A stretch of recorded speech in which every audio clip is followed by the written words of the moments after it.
Hey guys, it's me, Jay Houston, and today I want to theory craft some movesets for League of Legends characters. Realistically, this video is going to be more like, I like these design concepts from these other games, so let's stick them onto League champions. If you have any champions you want me to theory craft, let me know in the comments below. But the characters we'll be covering today are my highest mastery League champions, so let's check them out. So let's see, profile, nope, that's wrong, collection. So we have Shen, Lee Sin, Yasuo, Xin Zhao, what the heck, and Zed. And since I already had Yasuo, oh man, that's really weird. Anyways, since I already had Yasuo pretty much covered in that other video about how he's pretty much in the game already, we're going to be doing 3 today. Let's do Shen, Lee Sin, and Zed. I was really thought Zed was going to be 4th, but I don't know, I guess I haven't played mid in a while. But let's start with Shen. So when I think of Shen, I think of him just being in your face and gonna bonk you to death. And to me that seems like a rushdown character with incredibly oppressive offense. So let's talk about his Q first. A lot of people say that obviously Riven or Aatrox would be the Rekka character, but I'd say Shen fits here as well. But with slight differences on how the Rekkas could work.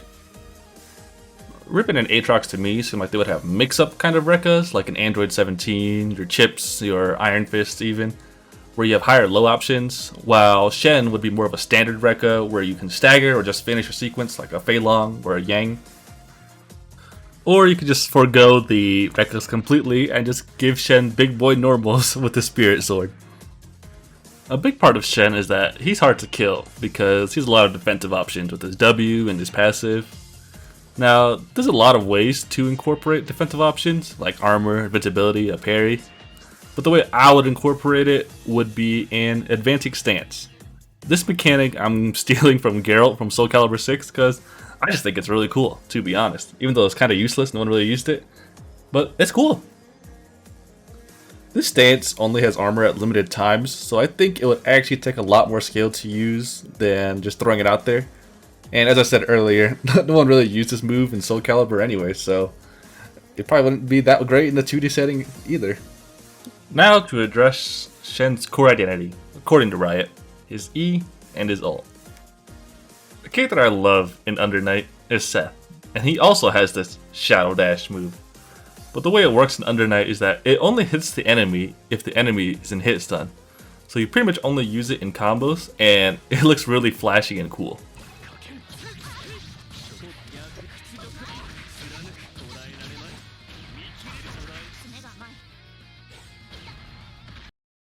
Another thing Seth does is that he throws out this orb that he uses for free neutral, unblockables, Oki. And I think this could be a good parallel for Shen's sword call. But I think this might be pushing a bit far for the game Project L is, but I could be completely wrong about this. The last thing to talk about is Shen's global teleport. From the footage we've seen already, seems like Katarina is going to be the one teleporting around like a crazy person. But it seems like hers is part of her core kit. If Shen were to get a teleport like this, I think tying it to his character-specific resource that we see Katarina and Darius have would make a lot of sense. Nash from Street Fighter V also has a teleport mechanic like this, where he can slowly build it up over time in the round, and most of the time he could only use it once per round. I think this is a good parallel because in League, the cooldown is extremely long, and in a fighting game, being able to use it once in a round could capture the essence of having a long cooldown. So for a quick overview of Shen, he is a character that would walk you down to the corner and oppress you with good moves, whether it's good normals or good specials. And once you're in the corner, he would get a lot of his damage from capitalizing on the opponent's mistakes, with anti-airs, frame traps, whiff punishes. Pretty much anything the opponent would throw at him, he would have an answer for if he has the right read or reacts to the opponent properly. And he gets a teleport gimmick at some point in the round. The next character I want to talk about is Lee Sin. To me, Lee Sin's identity is in his mobility. So before we even get into his spells, I want to talk about how you can incorporate high mobility into a character for a fighting game. The obvious answer is to give him really fast walk speed and make his dashes really fast, cover good distance. But that's not Lee Sin to me. Or you can give him YOLO flying kick, which Lee Sin does do, but I think that's boring. For Lee Sin, though, first thing I would give him is a dive kick, whether it was a command normal or a special move in the air. A dive kick would allow him to cover distance from across the stage and things like that, and it would give him different angles to attack, as a jungler should do. Well, I'll touch more on how I give him more mobility in a bit, but let's cover his Q. His Q, very obviously, is a projectile. Maybe you can throw it at different speeds, no big deal. But the interesting part to me is the second Q, the flying kick. You can make the flying kick and projectiles separate moves, but that sounds pretty lazy to me. Personally, I would still lock his flying kick behind his projectile. Not only would it make the Lee Sin player think a little more about using it, but it would be more faithful to his kit. A couple of ways you can do this is maybe his projectile and kick have the same input, but they alternate in functionality. Or you can copy Hyde from Under Night, where he has different options after he throws his fireball. If the Lee Sin player just wants to sit back in zone, let him do it. But if he sees it land, he can hit confirm and go straight in and get in on his opponent. Or maybe you can use it to approach. You can nullify different projectiles with it, and then he follows through straight through for a free punish. Looking at his W now, his main mobility, a character I'd like to look at is the Capri from Street Fighter 4. The Capri here has a move called Scramble. This move allows her to either dash forward or jump in the air at 2 different angles. And from these dashes and jumps, she has a lot of options. She can go in with just a slide, combo ender, where she can dash back, stop in place, or even go behind if you time it properly, or if you're at the right ranges. So obviously this is very Lee Sin, be able to ward hop around and outmaneuver your opponent. But where she gets interesting to me is her air options. So instead of having a slide, she has a dive kick. Oops, wrong button. And I know I would give Lee Sin a dive kick, but I wouldn't give him this kind of dive kick. I'd give him more of a Yun or a Gang kind of dive kick. But what I really like about her is that she has this ground pound. And what you can do with this ground pound is, depending on when you press it, you can either stay in the front, or you can go behind. And she also has this fake, so you can just use it a lot and see what they're going to do. And I really like this because, to me, Lee Sin would be a left-right mix-you-up kind of character. And to round out his kit, since we already kind of saw his E, I'll give him a command throw. Whether it was a damage command throw or a combo starter, doesn't really matter.